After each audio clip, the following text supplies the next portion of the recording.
Assalamualaikum warahmatullahi wabarakatuh. Perkenalkan, nama saya Parsolian Sialoho, NPM 50199150, Prodi PGSD kelas 3D. Saya di sini akan menyampaikan materi tentang 1. Pengertian kerangka dasar kurikulum, 2. Landasan kurikulum, 3. Karakteristik kurikulum, 4. Proses pembelajaran, 5. Prinsip pengembangan kurikulum. A.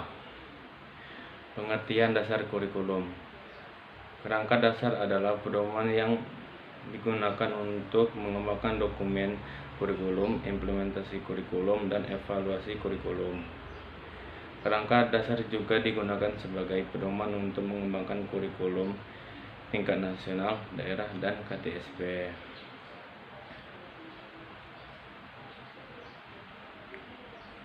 B. Landasan pengembangan kurikulum. Dalam pengembangan kurikulum diperlukan landasan-landasan sebagai asas dalam melakukan kerja pengembangan kurikulum pendidikan.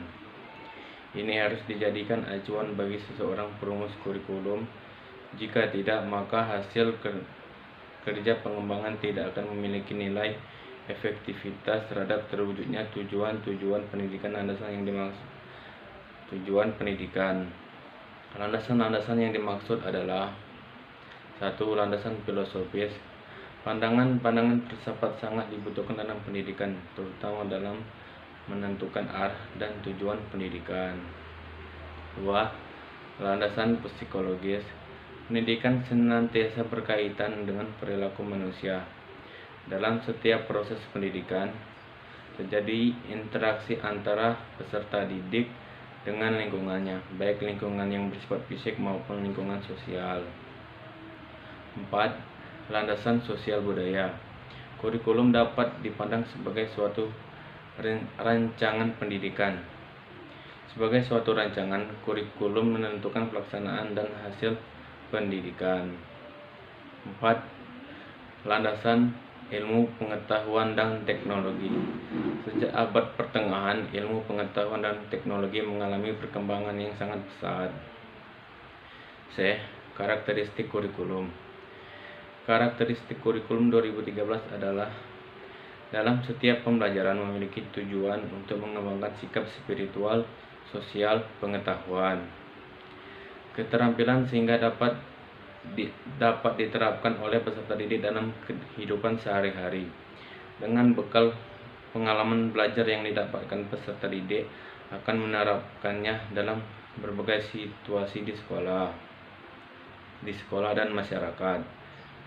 Mata pelajaran yang ada di dalam kurikulum 2013 akan saling memperkuat dan memperkaya antar mata pelajaran yang satu dengan yang lainnya. Begitu juga dengan setiap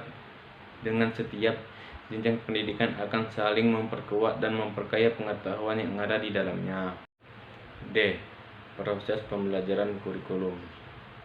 Proses pembelajaran kurikulum 2013 dikembangkan atas prinsip pembelajaran siswa aktif melalui kegiatan mengamati atau melihat, membaca, mendengar, menyimak, menanya atau lisan, tulis, menganalisis atau menghubungkan, menentukan keterkaitan, membangun cerita atau konsep, mengkomunikasikan atau lisan, tulis, gambar, grafik, tabel, dan chart. Dalam proses pembelajaran, kurikulum memiliki tujuan untuk mengembangkan sikap spiritual, sosial, pengetahuan, keterampilan sehingga dapat diterapkan oleh peserta didik dalam kehidupan sehari-hari. Dengan bekal pengalaman belajar yang didapatkan, peserta didik akan menerapkannya dalam berbagai situasi dan di situasi sekolah dan lingkungan masyarakat. Prinsip pengembangan kurikulum.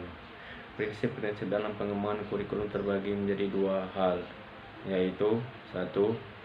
Prinsip umum yang meliputi prinsip relevansi, prinsip fleksibilitas, prinsip kontinuitas, prinsip praktis, dan prinsip efektivitas. 2. Prinsip khusus yang meliputi prinsip penentuan tujuan pendidikan, prinsip pemilihan isi pendidikan. Itulah saja yang dapat saya sampaikan. Saya akhiri, wabillahi taufiq walhidayah. Wassalamualaikum warahmatullahi wabarakatuh.